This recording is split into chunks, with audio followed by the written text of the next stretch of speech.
Today, gusto kong sagutin yung question na na-receive ko kasi feeling ko marami rin sa atin ang curious dito.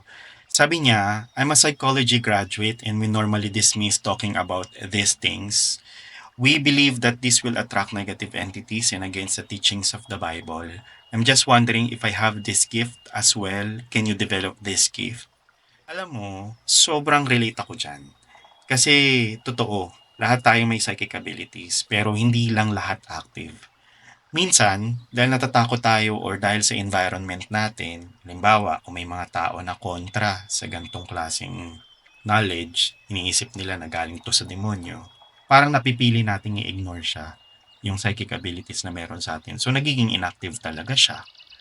So, ngayon, gusto kong i-share yung journey ko at kung paano ko siya na-develop. Baka sakali makatulong to sa'yo, sa inyo, para i-explore nyo din yung gifts ninyo.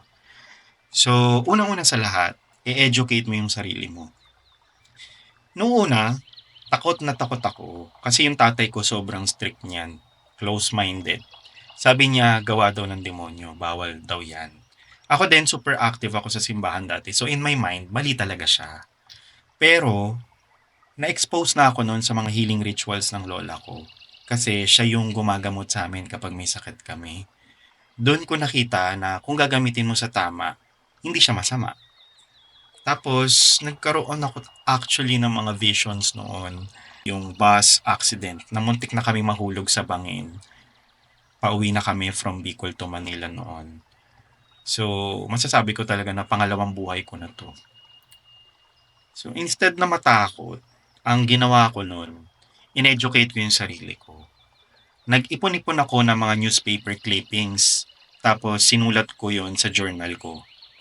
Tapos, nagbabasa-basa din ako ng mga libro sa National Bookstore kasi noon hindi pa ban yung mga occult book sa National Bookstore. Doon ko slowly na overcome yung fear ko. Kasi kailan naman tayo natatakot kasi hindi mo talaga naiintindihan yung isang bagay. And for you to overcome that fear, i-educate mo yung sarili mo.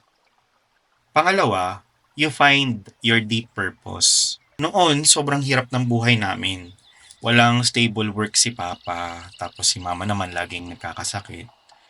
Inisip ko noon, kung matututo ako mag-divine, baka makatulong ako sa kanila at makaalis kami sa sitwasyon namin. Gusto kong umasenso, gusto kong gumaling si Mama, gusto kong matulungan sila. Kaya, tinatak ko talaga sa isip ko, gagamitin ko ito for my personal growth at para makatulong sa pamilya ko. So, yun yung naging purpose ko. Pangatlo, i-apply mo kung ano yung mga natutunan mo kasi baliwala yan kung puro ka knowledge, hindi mo naman ina-apply, wala din. Binigyan ako actually nung classmate ko nung high school, second year, ng isang Oracle card. Tapos, ang ginagawa ko noon, araw-araw, nagdodraw ko ng isang card for guidance. And then after nun, inaral ko rin yung astrology at saka numerology. Ginamit ko yun para ma-identify yung mga weaknesses ko, yung mga kahinaan ko na kailangan kong ayusin, tapos yung strengths ko na dapat kong i-maximize.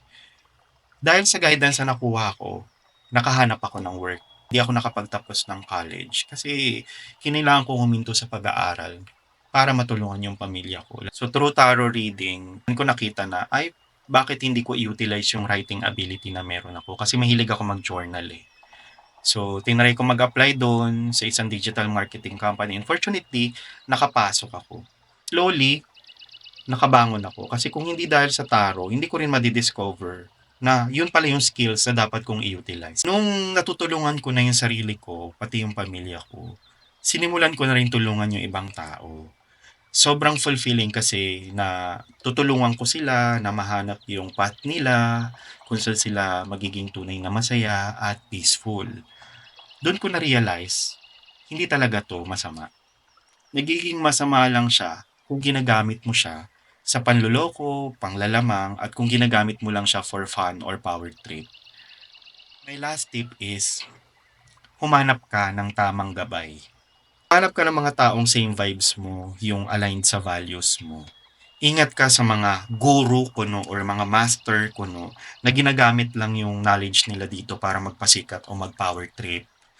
Look for mentors na may wisdom at talagang ginagamit nila yung gifts nila to improve themselves and help others. Hindi lang para mag-show off.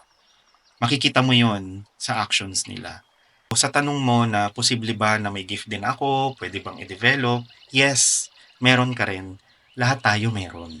Ang tanong lang, handa ka bang i-embrace at gamitin sa tama yung gift na meron ka? So sana nakatulong sa iyo, sa inyo yung mga tips ko. Maraming salamat sa pakikinig. Lagi niyong tatandaan, trust your journey, use your gifts with love, and always stay grounded.